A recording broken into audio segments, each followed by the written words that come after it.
안녕하세요. 지난 시간에 이어 대한민국 최고의 강연 최강 1교시에서 강연을 맡은 중국 문화 전문가 이욱연입니다. 반갑습니다. 지난 강연에서는 G2 시대의 강국, 대국으로 성장하고 있는 중국이 무슨 생각을 하고 있고 그리고 무슨 꿈을 꾸고 있는지 살펴봤습니다. 이번 강연에서는 사람 이야기입니다. 그러니까 중국인 이야기입니다. 중국인들이 지금 어떤 생각을 하고 있는지, 특히 우리가 잘 안다고 생각하는 중국인들이 우리 한국인들하고 어떤 점에서 비슷하면서도 다른지, 이게 중국인들을 이해하는 데 굉장히 중요한 지점이거든요. 그래서 중국인의 속마음을 들여다보도록 하겠습니다. 오늘 강연 주제는 우리가 몰랐던 중국인입니다.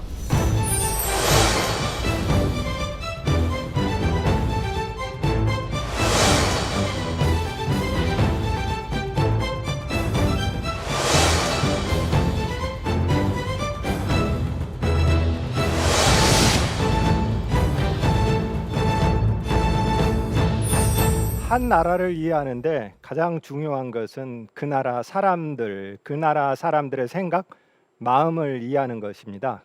그런 의미에서 중국이 대국으로 부상하는 시대에 중국인이 어떻게 생각하는지를 살펴보도록 하겠습니다. 사실 중국이 지금 너무 강국이 되고 있고 그것도 굉장히 빠르게 부상하고 있습니다. 이런 상황이 한국에게는 굉장히 위기 상황입니다. 왜 그럴까요?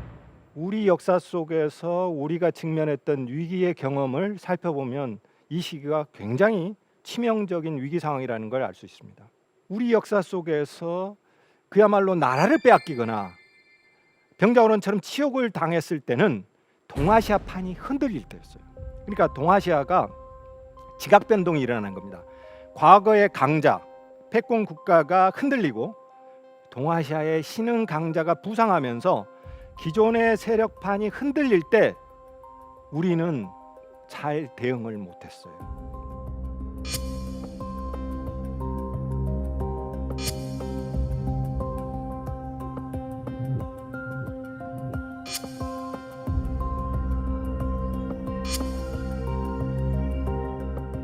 그리고 다시 그러한 상황이 벌어지고 있습니다. 다시 우리가 맞고 있는 위기의 시대입니다. 동아시아의 판이 흔들리고 우리가 위기를 맞는 가장 큰 원인은 중국의 부상입니다. 많은 한국인들이 마음이 편하지 않습니다. 첫째는 초조해요. 왜요? 중국이 저렇게 가다가는 우리를 추월해서 우리보다 훨씬 잘 사는 나라, 우리보다 훨씬 강한 나라가 될 것 같거든요. 그런데 보세요. 근대 이후에 우리나라가 중국보다 훨씬 앞선 나라 있지 않습니까? 이제 역전당할 것 같아요. 그러니까 초조하죠. 쫓기고 있으니까 초조하죠. 그리고 한편으로는 공포스럽기도 합니다. 우리 옆에 있는 중국이 너무 큰 나라인데 힘까지 세지고 그리고 생각이나 행동하는 것, 그러니까 체제나 중국이 나라를 운영하는 방식, 생각하는 방식이 우리하고 완전히 달라요. 그러다 보니까 우리와 비슷한 체제를 가지고 있는 나라가 성장을 해도 우리에게 공포를 줄 수 있는데 우리하고 완전히 다른 나라가 자꾸 힘이 세지고 강해지고 커지니까 공포감이 드는 거죠. 옆에 누가 저보다 훨씬 힘도 세고 키도 크고 덩치도 큰 사람이 서 있다면 그 사람이 아무리 나는 괜찮아, 나는 너를 때리지 않을 거야 이렇게 말하더라도 옆에 있는 작은 사람은 겁이 날 수밖에 없습니다. 또 하나는 위기감이 듭니다. 저렇게 군사력도 강해지고 경제력도 강해지다 보면 이제 우리나라가 과거처럼 다시 속국이 되는 거 아닌가. 어떻게 지켜왔고 어떻게 발전시킨 대한민국인데 다시 과거로 돌아가는 거 아닌가. 이런 위기감이 솔직하게 듭니다. 그래서 이제 우리가 G2 시대에 중국의 부상을 보는 마음이 굉장히 착잡하고 복잡하기도 합니다. 그런데 중국 속담에 이런 말이 있습니다. 이웃집은 바꿀 수 있어도 이웃 나라는 바꿀 수 없다. 그렇죠. 이웃집이 싫으면 이웃집이 이사 가는 게 제일 좋겠죠. 이웃집이 이사 가지 않으면 내가 이사 가면 됩니다. 그런데 이웃 나라는 바꿀 수가 없지 않습니까? 나라를 들고 어디로 갈 수가 없잖아요. 어쩔 수 없이 같이 살아야 됩니다. 우리가 어떤 상대, 그 사람을 모르면 무섭습니다. 그런데 그 사람을 알면, 아, 저 사람은 팔 길이가 얼마야, 주먹의 강도가 이래, 원래 저 사람은 저렇게 생각하고 저렇게 행동해, 이것을 우리가 알게 되면 우리가 중국에 잘 대응할 수 있습니다. 그러니까 우리가 중국에 적응을 하기 위해서가 아니라 중국에 잘 대응하기 위해서 중국인들이 어떻게 생각하는지 면밀하게 살펴보고 중국을 열심히 들여다볼 필요가 있고 공부를 열심히 해야 됩니다. 그런데 한국 사람들이요, 중국 공부 잘 하지 않습니다. 근데 한국인들은 왜 그러면 중국 공부할 필요가 없다고 생각할까요? 잘 안다고 생각해서 그렇습니다. 아니, 내가 뭐하러 중국 공부해? 다 잘 아는데. 내가 삼국지 갖고 얘기를 하더라도 중국 사람보다 더 잘 알고, 노노맹자도 내가 중국인들보다 훨씬 잘 알아, 이렇게 생각합니다. 그러니까 잘 아니까 공부할 필요가 없다고 생각하는 거죠. 일면 맞는 얘기입니다. 그리고 또 한 가지, 공부할 가치가 없어, 내가 그거를 뭐하러 공부해, 이렇게 생각합니다. 그러니까 너무 중국은 배울 가치가 없다라고 비하하는 거죠.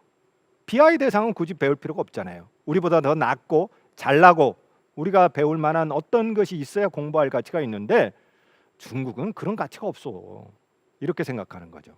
더군다나 그런 가치도 없는데 곧 무너질 거야, 이렇게 생각합니다. 예를 들어서 수능에서 어떤 특정한 과목이 있는데 그 과목 곧 없어져. 그럼 뭐하러 공부하겠어요? 공부할 필요가 없잖아요. 여러분 중에 아마 그렇게 생각하시는 분도 계실지 모르겠어요. 중국이 무너질 거고 중국은 지속 불가능하기 때문에 곧 무너질 거니까 굳이 뭐하러 중국 공부하고 분석하고 우리가 힘을 뺄 필요가 있냐, 이렇게 생각하는 거죠.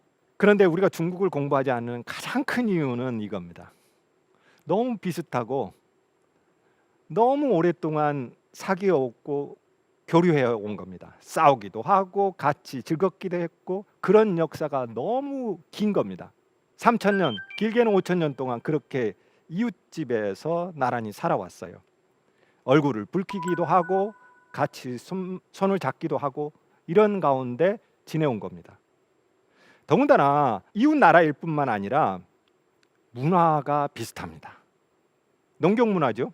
농경 문화를 바탕으로 중국과 한국이 비슷한 사회 시스템과 가치관을 가지고 있습니다. 그리고 유교 국가이기도 합니다. 그리고 오랫동안 교류해 왔어요. 그러니까 다 비슷하고, 그런데 뭐하러 공부할 필요가 있어? 내가 생각하는 게 중국인들이 생각하는 거고 비슷하고 내가 행동하는 게 중국인들이 행동하는 거 비슷하지. 굳이 공부할 필요가 없다, 이렇게 생각합니다. 사실 그렇기도 해요. 중국과 우리는 굉장히 비슷한 게 많아요. 예를 들어서 결혼 풍속을 잠깐 볼까요? 누가 결혼한다고 했을 때, 이제 자녀들이 결혼한다고 했을 때 또는 아는 사람이 결혼한다고 했을 때 결혼식에 가서 우리가 축복해 주는 것은 한 가지 염원입니다. 오랫동안 아주 행복하게 끈끈하게 잘 살라. 이게 이제 결혼식에 가서 우리가 축복해 주는 말 중에 또는 기원해 주는 말 중에 가장 중요한 거겠죠. 중국도 그렇습니다. 중국에서는 결혼식 때 저렇게 하얀 사탕을 이렇게 나눠줍니다. 그러니까 꼭 흰 사탕이어야 됩니다. 이거를 희당, 이렇게 중국에서는 부릅니다. 우리도 패백 때 그 선물을 보낼 때 엿을 넣어줍니다. 근데 사실 요새는 엿을 그렇게 잘 안 먹잖아요. 그런데 패백 단자에 꼭 이렇게 엿을 넣어주죠. 그리고 결혼식에 요즘에는 뭐 갈비탕도 먹지만 대부분의 경우에는 국수를 먹습니다. 그래서 언제 국수 먹여줄 거야? 우리가 이렇게 얘기를 하죠. 이거는 중국이나 우리나 똑같습니다. 결혼식에는 하얗고 달고 긴 것을 먹습니다. 이거는 머리가 하얘지도록 아주 끈적끈적하게 사이좋게 오랫동안 잘 살아라는 그런 염원을 담아서 엿도 나눠주고 그리고 국수도 먹는 겁니다. 그러니까 이거는 똑같아요. 아무런 차이가 없습니다. 정말 비슷하지요.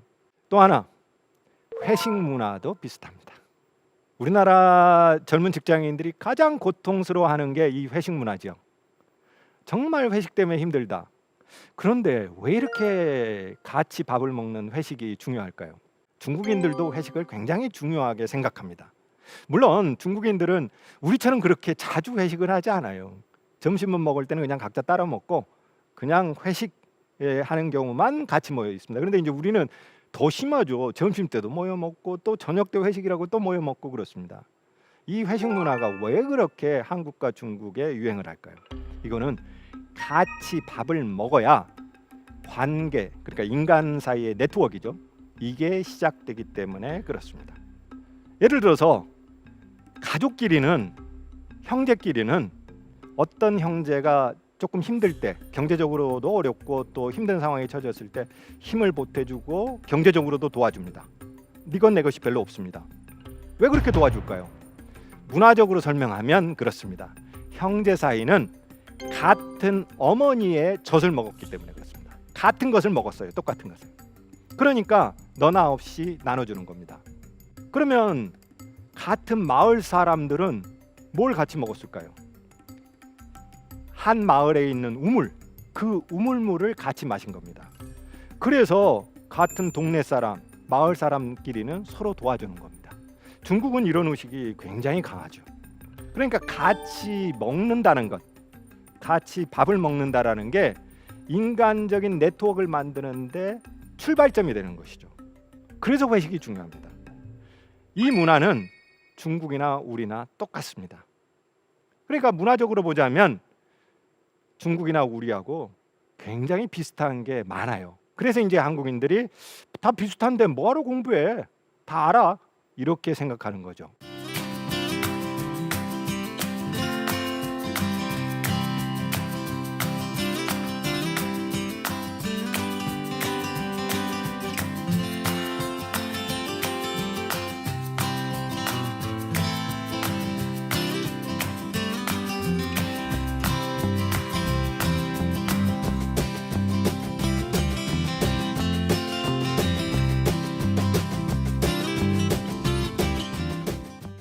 그런데 이렇게 비슷한 점만 보기 때문에 다른 점을 보지 않아요. 실제로 겉을 벗어나서 속으로 한층 한층 들어가다 보면 우리하고 다른 점이 굉장히 많아요. 그런데 한국인들이 가끔 당혹스럽게 생각하는 것은 비슷하다고 생각하는데 실제로 접해보니까 너무 다르거든요. 그래서 이제 여기에서 문화적 갈등이 생기기도 합니다. 자, 그러면 중국과 한국 사이에 어떤 다른 점이 있을까요? 중국인들의 생각과 한국인들 생각에 어떤 차이가 있을까요? 흔히 한국인들이 이렇게 생각합니다. 중국에 가봤더니 중국은 사회주의 간판을 내걸고 있는 사회주의 사회인데도 불구하고 중국인들이 오히려 자본주의 사회에 사는 사람들 같고 우리나라 사람들이 오히려 자본주의 국가 사람들인데도 불구하고 사회주의 사람들인 것 같아. 이런 얘기들을 많이 합니다. 왜 그럴까요? 중국인들 특유의 능력주의가 여기에 자리 잡고 있습니다. 중국인들은 이렇게 생각하는 겁니다. 능력이 다르면 다른 대우 받아야지. 능력이 다른데 왜 똑같은 대우를 받으려고 해? 능력이 훌륭한 사람, 능력이 좋은 사람은 보다 더 좋은 대우 받을 자격이 있어. 그게 당연해. 이렇게 생각합니다. 자, 한국 대학생들하고 중국 대학생들을 모아놓고 여론조사를 했습니다. 장학금을 어떻게 나눠주는 게 좋을까요? 이렇게 여론조사를 했습니다. 그런데 한쪽에서는 적게 주더라도 많은 사람에게 나눠주는 게 좋다. 이렇게 응답하는 비율이 56%, 한쪽에서는 우수한 사람에게 집중적으로 나눠주라. 이렇게 응답한 사람들의 비율이 65%였습니다. 자, 여러분이 보시기에 어느 쪽이 한국이고 어느 쪽이 중국 사람일까요? 적게 주더라도 나눠주는 게 좋겠다라고 생각하는 사람들이 당연히 한국인이고 소수의 우수한 사람, 능력 있는 사람들에게 집중적으로 주는 게 좋겠다라고 생각하는 사람들이 중국인입니다. 거의 반대입니다. 왜 이런 생각, 이런 차이가 나게 됐을까요? 사실 중국은요, 능력주의 사회의 원조입니다. 중국이 가만 보면요, 우리가 지금 우리 체제를 또는 전 세계적인 자본주의 시스템을 신자유주의다 이렇게 얘기를 하는데, 중국이 정말 뼛속까지 신자유주의적인 원리를 지니고 있는 사회입니다. 굉장히 능력주의 사회예요. 이 능력주의 사회의 원조, 그 국가가 바로 중국인데, 중국이 그러면 왜 그렇게 능력주의 사회로 바뀌었느냐? 굉장히 역사가 오래됩니다. 그 기원은 과거제 때문입니다. 과거제는 시험을 통해서 나라를 이끌어갈 정치인과 관료를 뽑는 제도입니다. 신분이 아니라 시험 성적, 그러니까 능력에 따라서 관료를 선발합니다. 그 사람들에게 나라를 맡깁니다. 능력주의입니다. 그런데 중국에서 이 과거제를 왜 도입했을까요? 귀족 특권을 없애기 위해서 그랬습니다. 귀족들이 자기 아버지, 할아버지가 어떤 관직을 맡으면 계속해서 세습을 하는 거예요. 그러니까 능력 없는 사람도 집안을 잘 만나서, 부모, 할아버지, 할머니를 잘 만나서 계속해서 고위관직에 나가는 겁니다. 이거는 안 되겠다. 그래서 능력제를 하자. 그래서 시험을 만들었습니다.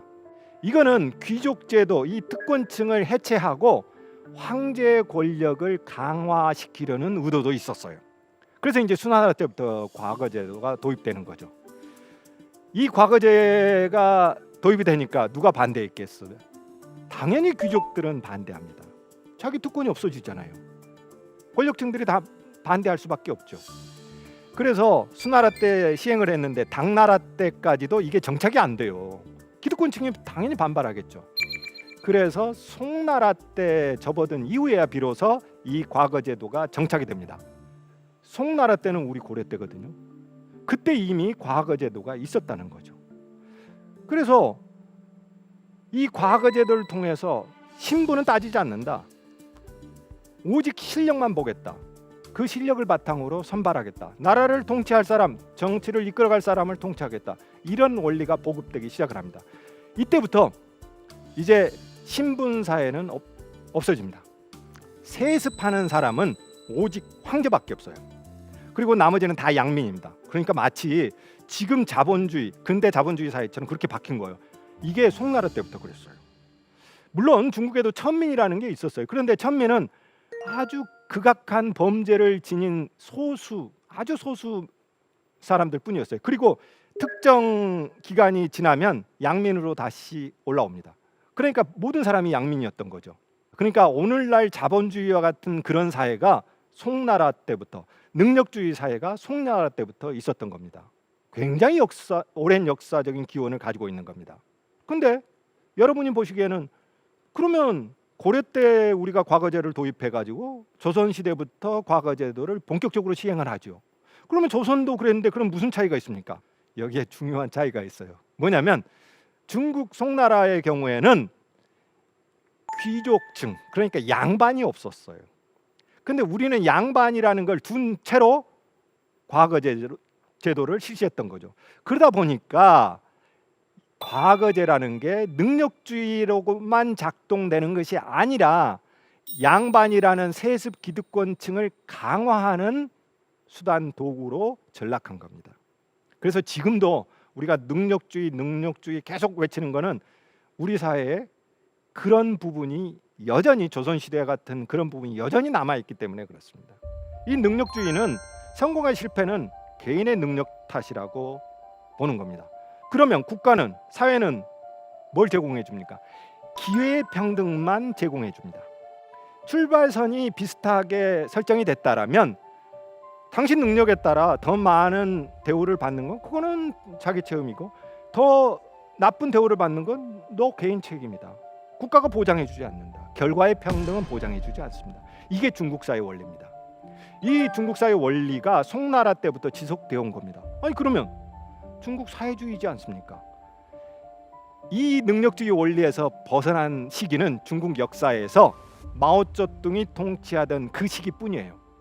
그 시기가 1949년부터 개혁개방이 78년에 시작되거든요. 이 시기뿐입니다.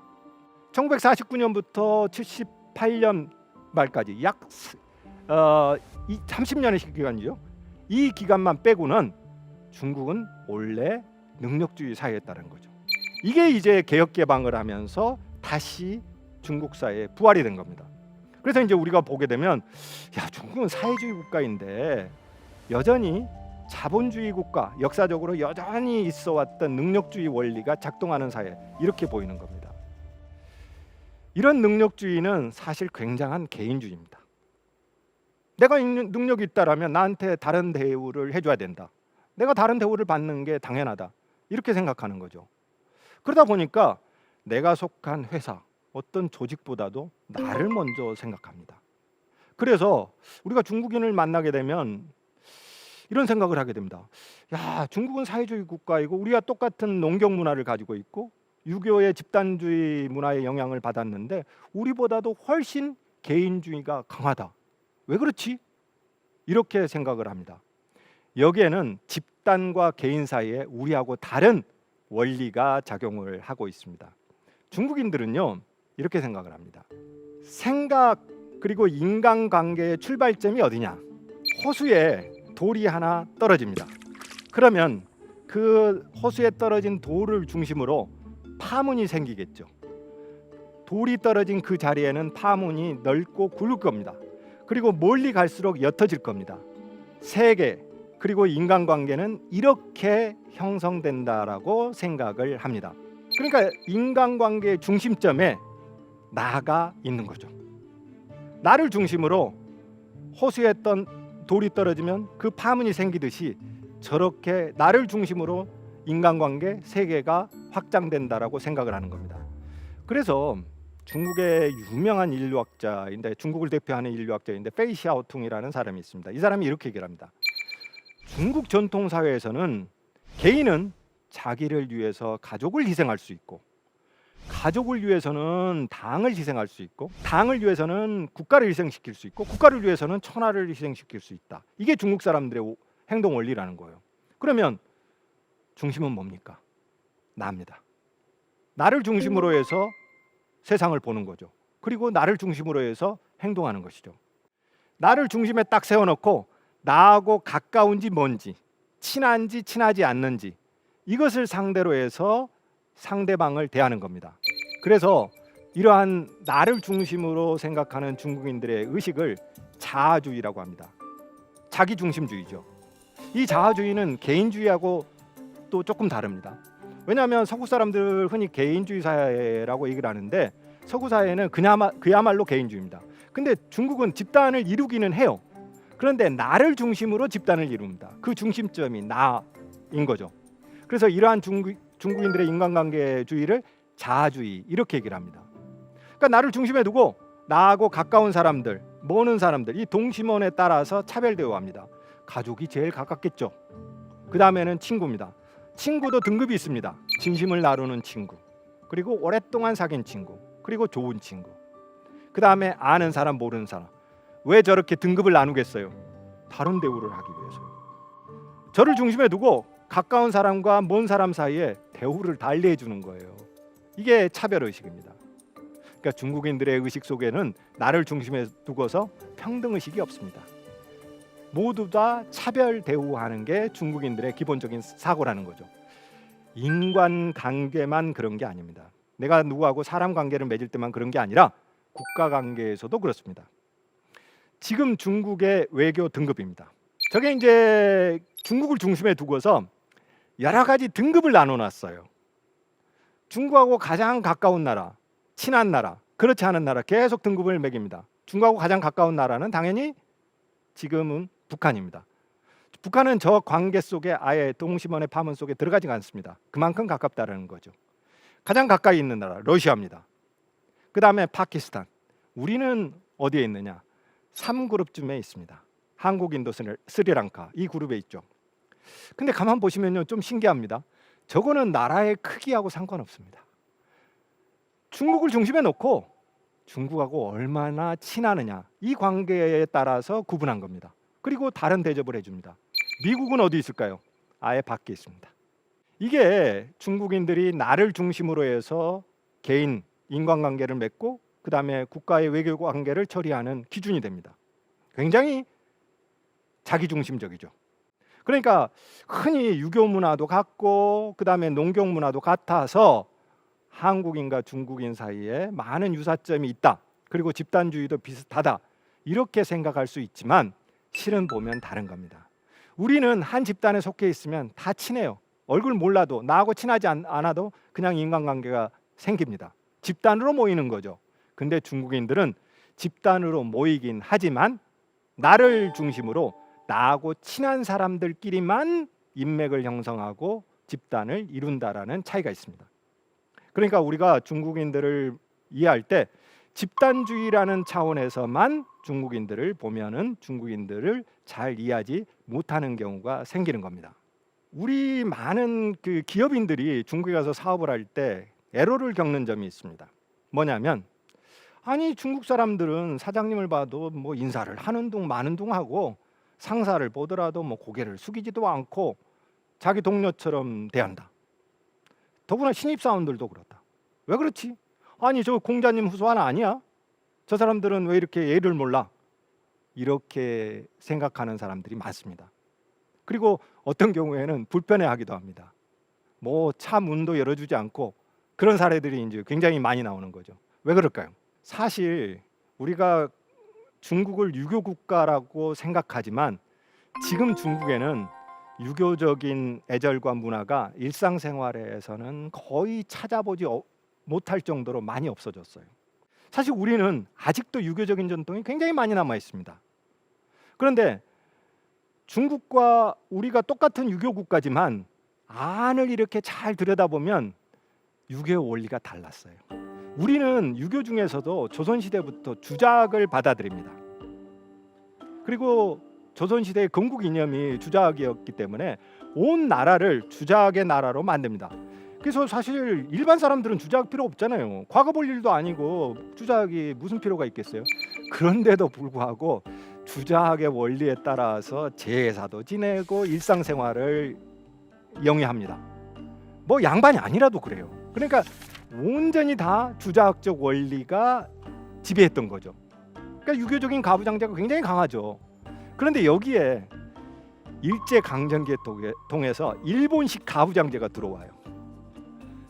호주제가 형성이 됩니다. 일본 메이지 헌법에 호주제를 규정해 놓거든요. 그러니까 우리 사회에는 유교적인 가부장제, 그 다음에 일본식 호주제의 가부장제가 결합되면서 굉장히 수직적인 가부장 사회가 형성이 되고 수직적인 의식이 굉장히 강해진 겁니다. 그래서 수직적인 서열이 굉장히 강해요. 그래서 어린이들도 유치원에서 만나면 너 몇 살이야 이렇게 물어봅니다. 주민등록증을 까야 수직적인 서열이 잡혀야 인간관계가 형성이 됩니다. 더군다나 존댓말까지 있어요. 그런데 중국은 달라요. 똑같은 유교 국가인데 다른 점이 있어요. 중국 역시 주작의 영향이 있어요. 그런데 이거는 과거를 보는 사람들, 상층분, 공부하는 선비들, 이 사람들만 주작을 믿었지 밑에 사람들은 상관없었어요. 그러면 일반 백성들, 중국의 일반 백성들은 어떻게 생활했냐? 그 사람들은 불교를 믿었고 도교를 믿었어요. 조선은 주작을 도입하면서 불교를 완전히 말살시켰습니다. 그래서 다 절이 산에 있잖아요. 근데 중국은 그렇지 않았어요. 그러니까 주작이 선비들, 그야말로 관직에 진출하려는 사람들의 고식 공부로서만 중국에서는 작동했는데 우리나라는 주작이 일상에까지 퍼져 있었던 거죠. 그리고 중국은 주작만이 아니라 양명학도 도입합니다. 우리는 양명학이 전혀 없었어요. 그러니까 여러 가지 사상 체계가 공존했던 게 중국의 현실이고 주작만 그야말로 독보적인 위치를 차지했던 게 조선입니다. 이렇게 다른 거예요. 그러니까 유교 영향으로 치자면 조선이 훨씬 더 센 겁니다. 더군다나 중국은 근대 이후부터 유교를 철저하게 타도합니다.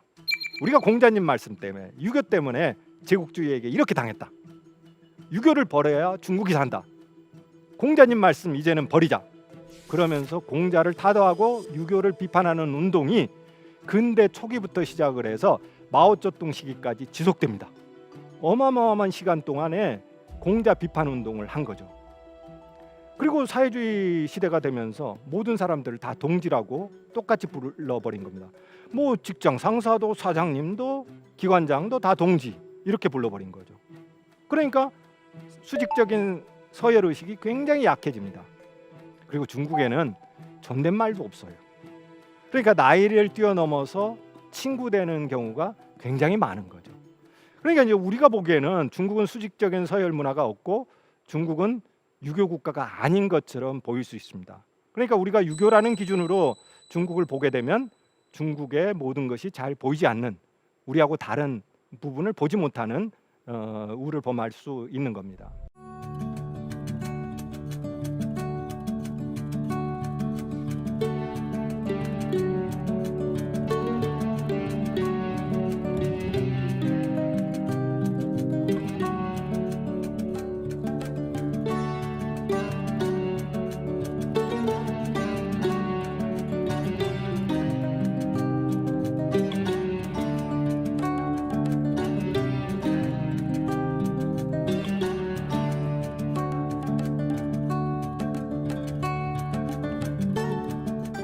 최근에 한국인들이 많이 화가 나 있습니다. 우리의 자랑, 우리의 자부심인 김치라든가 태권도라든가 한국 문화, 이것이 중국에서 기원했다고 중국의 극단적인 네티즌들이 자기 문화의 원조론을 주장하고 있습니다. 이렇게 한국 문화를 비판하면서 한국의 모든 문화는 중국에서 기원했다고 주장하는 사람들은 대부분 청년 세대입니다. MZ 세대라고 우리가 하는데, 이 사람들은 왜 그럴까요? 왼쪽이 우리가 보는 김치고 다른 쪽이 파오차이라고 하는 겁니다. 사실 보면 사진으로만 봐도 같은 김치가 아닙니다. 오른쪽은 사실은 중국인들이 먹는 파오차이라고 하는 것은 피클 수준입니다. 다르죠. 그런데 왜 저런 억지를 부리는 것일까요? 여기에는 소분홍이라고 부르기도 하는 애국주의 네티즌들이 있습니다. 이 사람들은 90년대 이후에 출생한 사람들이에요. 그러니까 청년들이죠. 그래서 이 사람들을 포스트 90, 그러니까 후 90 세대라고 부르기도 합니다. 원래 이 소분홍이란 말은 이들이 주로 활동하는 인터넷 사이트의 그 배경색이 분홍색이었어요. 그러니까 여성들이 주로 활동했던 인터넷 공간입니다. 근데 여기에 이제 극단적인 민족주의 주장, 그 다음에 서구 비판하고 한국 비판하는 이런 주장들이 굉장히 많이 올라온 거죠. 그래서 이제 소분홍하면 극단적인 애국주의 그룹들, 극단적인 폐쇄적인 애국주의 주장을 하는 사람들, 이렇게 부르게 됐습니다. 이 사람들이 왜 그러면 이렇게 극단적일까요? 이 사람들은 자기 나라에 대한 자부심이 다른 세대에 비해서 굉장히 커요. 왜 그런가 하면 1990년대 이후에 중국이 비약적으로 성장을 합니다. 중국이 92년부터 사회주의 시장 경제를 도입하거든요. 그래서 중국이 막 성장하는 거예요. 그러니까 중국이 굉장히 성장하니까 이제는 우리나라가 대단하다고 생각하는 거예요. 더군다나 베이징 올림픽도 개최했죠. 상하이 엑스포도 했죠. 그리고 요즘에는 화성에도 가고 달도 가죠. 그러니까 우리나라 대단하다고 생각하는 겁니다. 자기 나라에 대한 자부심이 굉장히 대단하고, 그런 측면에서 보자면 미국 뭐 서구 별거 없네. 중국도 대단한데 뭐하러 서구 나라를 이상적으로 생각해? 이렇게 생각합니다. 이런 나라 누가 만들었어? 중국 공산당, 중국 정부가. 이렇게 생각하는 겁니다.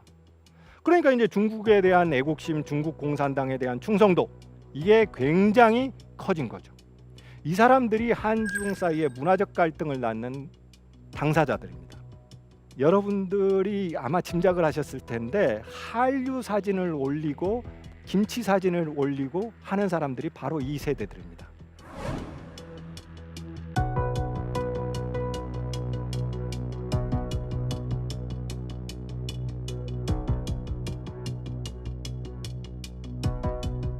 Let's take a look at modern women's hanbok. Now, let's take a look at rutun, a popular form of clothing worn by women, which now exists as modern-day South Korea. Around 668 AD, Shilla began adopting. 그러니까 이 젊은 세대들은 SNS를 통해서 한류를 많이 접해요.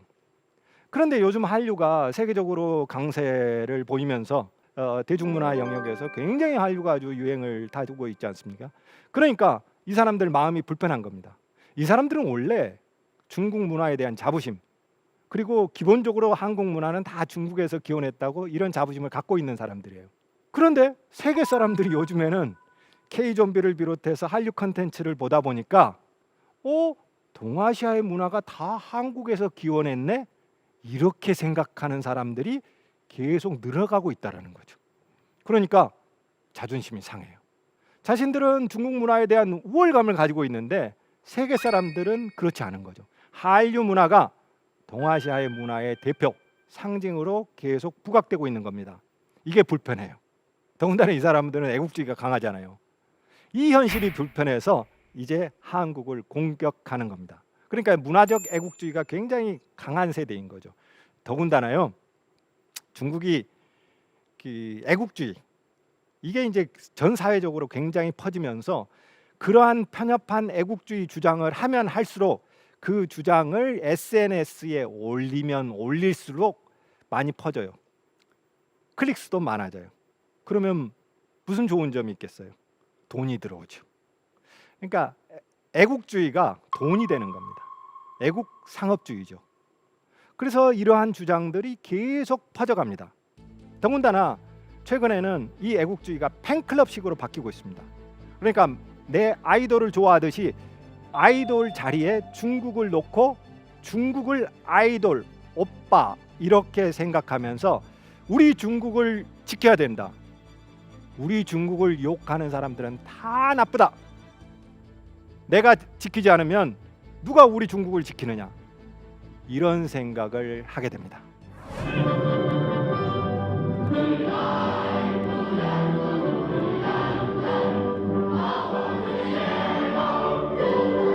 United States for their colleges, for their high school without development. I graduated from comparison. Yeah, I graduated from the university in Ohio. 이러한 소분홍 애국주의 네티즌 중에는 한국에서 유학을 하고 중국으로 간 한국 체험 경험이 있는 사람들도 굉장히 많아요. 이 사람들이 이제 한국에서 조금 불공정한 대우를 받기도 하고 무시를 당했는데 이제 그게 중국에 들어가서 애국주의하고 결합해서 계속 한국 문화를 공격하는 겁니다. 사실 그렇습니다.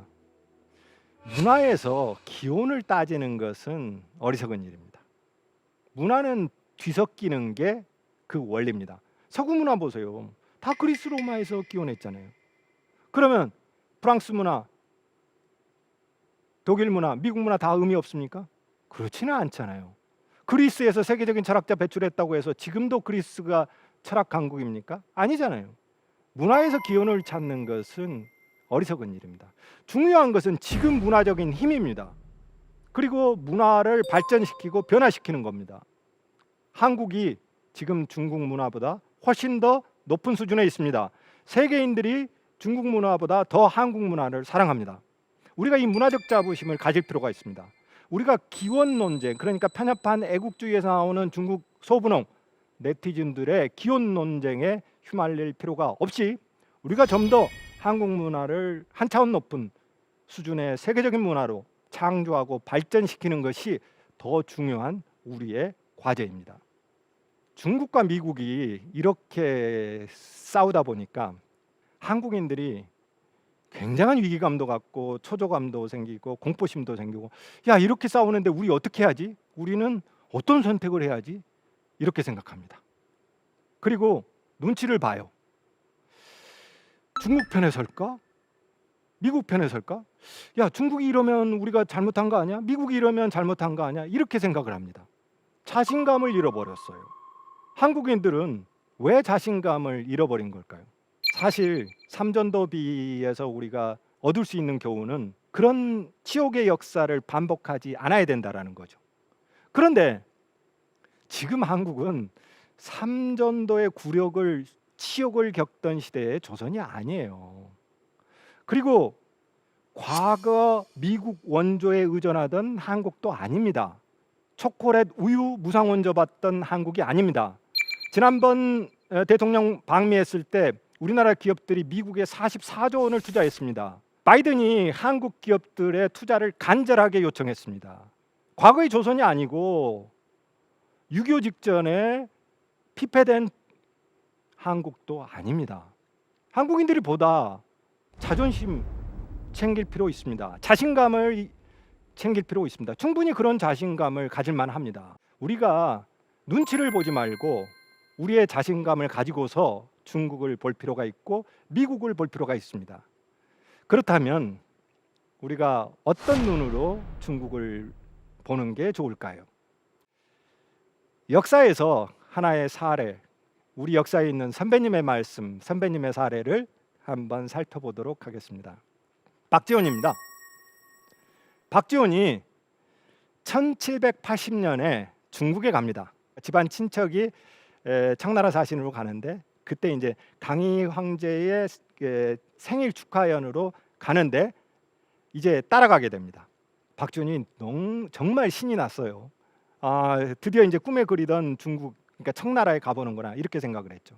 그 여행기를 모아가지고 박지원이 남기죠. 그러니까 박지원이 말 타고 가면서 자신이 느낀 것, 보고 들은 것을 기록으로 남긴 게 열하일기죠. 이 1780년이라는 것은 조선에게 굉장히 중요합니다. 정조 때입니다. 정조라는 사람이 조선을 중흥시켰죠. 근데 이 부흥의 배경에는 정조의 인식 변화가 굉장히 크게 작용을 하고 있습니다. 저때 조선이 어떤 상황이었냐? 이미 명나라가 멸망한 지 약 140여 년이 지났을 때예요. 명나라는 지금 지구상에 없습니다. 그런데도 불구하고 나라를 다스리는 지배층들, 위정자들은 명나라 연호를 쓰면서 명나라를 숭배했어요. 그게 140여 년 동안.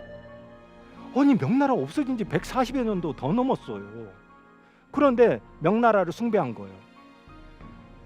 정조가 청나라가 오량캐인 줄 알고 명나라만 숭배했는데 가만히 보니까 청나라에게도 배울 바가 있다. 이렇게 생각을 한 겁니다. 그래서 원래는 연초에만 사신을 보내서 말하자면 청나라 황제에게 인사를 하는데 청나라 황제의 생일 때도 우리의 사신들을 보낸 겁니다. 이게 이제 정조의 인식 변화가 굉장히 중요한 조선시대의 변화의 계기를 맞는 거죠. 이게 그래서 1780년이 굉장히 중요합니다. 이 해에 연암이 이제 말을 타고 청나라를 가게 됩니다. 그래서 연암이 쓴 열하일기에 자, 청나라의 장관, 그러니까 가장 훌륭하고 멋진 모습이 무엇이냐 이렇게 적어놓은 구절이 있습니다. 여러분들은 중국에 가보신 분들 중에 중국에 가니까 뭐가 제일 볼만하시던가요? 어떤 분들은 야, 내가 만리장성에 올라가 봤더니 그게 천하의 절경이더라 이렇게 생각하시는 분들이 있어요. 대체나 그렇습니다. 어떤 분들은 천안문 광장에 섰더니 정말 멋지더라 이렇게 생각하시는 분도 있어요.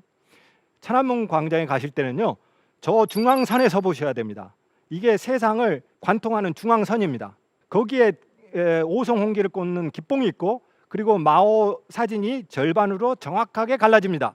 그리고 쭉 가다 보면 자금성 안으로 들어가면 황제가 앉는 의자가 있어요. 그 중앙 축선에. 그리고 자금성 지나서 쭉 가다 보면 뒤로 가면 베이징 올림픽을 했던 그 주 경기장이 절반으로 딱 쪼개집니다. 남쪽으로 반대로 오면 그 선에 마오쩌둥이 마오쩌둥 기념관에 누워 있습니다.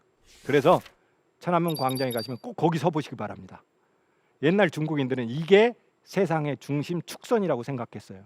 조선의 사신들 얼마나 황홀했겠어요. 자, 이게 정말 장관이다 이렇게 생각하는 사람도 있습니다. 자금성을 볼 때는 제가 권하는 것은 안에서 보면 자금성 전체가 안 보이죠. 그래서 뒤에 있는 경상공원이라고 있습니다. 그래서 저 공원 뒤에 있는 공원에 올라가서 꼭 보시라고 권합니다. 마르코 폴로가 저기 가서 이야, 세상에 이런 모습이 있구나라고 감탄했던 곳입니다. 이게 장관일 수 있습니다. 그런데요, 연암 박지원은 이런 모습이 중국의 장관이 가장 멋진 모습이 아니라고 생각을 해요. 그러면 연암 박지원 눈에는 무엇이 중국에서 볼만한 것, 가장 멋진 모습이었을까요? 우리하고 생각이 다릅니다. 저하고도 생각이 다릅니다. 역시 연암입니다. 말똥 그리고 깨진 기와장이 중국의 장관이라고 얘기합니다. 그러니까 가장 볼만한 거라는 거죠. 아니 깨진 기와장, 말똥이 왜 그럴까요? 열하일기에서 연암 박지원은 이렇게 얘기합니다. 중국 베이징에 갔더니 깨진 기왓장을 버리지를 않더라. 그러면 뭐 했었을까요? 깨진 기왓장을 가지고요, 담을 쌓는 겁니다. 그래서 기왓장을 이렇게 올리다 보니까 햇살이 저쪽에서 들어오다면 햇빛이 이렇게 부서지면서 아주 멋진 모습을 보이는 거죠. 그리고 깨진 기왓장을 질퍽거리는 길에 깔기도 합니다. 그러니까 비가 왔을 때 신발이 젖지 않는 거죠. 그러면 말똥은, 냄새나는 말똥은 어디 갔을까요? 북경에 보니까 이게 말똥을 다 이렇게 각지게 해가지고 동글동글 또는 각지게 해가지고 쌓아놨다는 거죠. 뭐 했을까요? 땔감으로도 쓰고 거름으로도 쓴 겁니다. 연안 박지원이 그 모습을 보면서 생각합니다. 야, 저거는 조선에 배워가야 되겠다. 배워가서 조선을 바꿔야 되겠다. 이 생각은 뭐냐면, 청나라에 있는 것을 가져가 가지고 조선에 보급시키는데 무엇을 위해서? 이용후생을 위해서다. 이렇게 얘기를 합니다. 이용후생이라는 것은 쓰임새를 이롭게 하고 당시 조선 백성들이 사는 삶을 두텁게 하는데 쓰겠다 하는 겁니다. 많은 사람들이, 당시의 지식인 대부분이 청나라는 오랑캐 떼놈의 나라라고 생각했습니다. 배울 게 뭐 있어? 그 떼놈들, 황병머리처럼 이렇게 머리도 깎고 하는 떼놈들한테 우리가 뭘 배워? 명나라면 배울 게 있지, 이렇게 생각을 했어요. 근데 박지원의 눈은 달랐던 겁니다. 이거는 실용주의의 눈입니다. 박지원은 조선의 백성들을 본 겁니다. 청나라의 어떤 것을 가지고 가서 조선에 보급했을 때 조선 백성들의 삶이 보다 더 나아질 수 있을까, 이런 실용주의의 눈을 가졌던 겁니다. 오늘 우리에게 필요한 것도 바로 그러한 박지원의 눈입니다. 이용우성의 눈이고 실용주의의 눈입니다. 꼭 중국을 볼 때만 그런 것은 아닙니다. 미국을 볼 때도 마찬가지입니다. 다른 여러 나라를 볼 때도 마찬가지입니다. 우리는 특정한 나라를 볼 때 지나치게 이념의 눈으로 봅니다. 지배자의 시선이 아니라, 관념과 이념의 눈이 아니라 우리들의 삶을 개설하는 이용후생의 눈으로 우리 주변의 강국을 볼 필요가 있습니다. 특히 미국과 중국이 싸우고 있는 위기의 시대에 나라를 이끌어가는 대한민국의 리더뿐만 아니라 이 시대를 살아가고 있는 모든 사람들이 실용주의와 이용후생의 눈으로 우리 주변의 강대국을 볼 필요가 있습니다.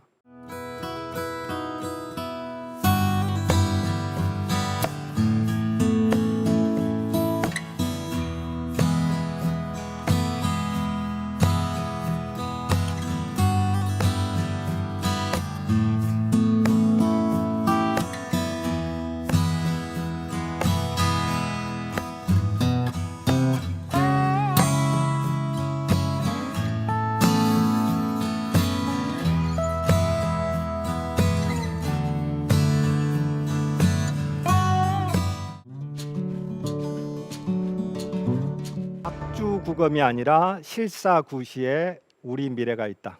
박주구검이란 여러분도 익히 아시다시피 칼이 물에 떨어졌는데 배에 떨어진 자국을 표시해서 칼을 찾으려고 하는 어리석음입니다. 흘러가는 물, 현실을 보지 않는 거죠. 그러나 우리가 변화하는 현실, 흘러가는 물 속에서 진리를 발견해야 됩니다. 그것이 바로 실사구시의 정신입니다. 세계 정세가 요동치고 있습니다. 동아시아판이 흔들리고 있습니다. 이런 변화의 시기에 그동안 우리가 위기를 겪었습니다.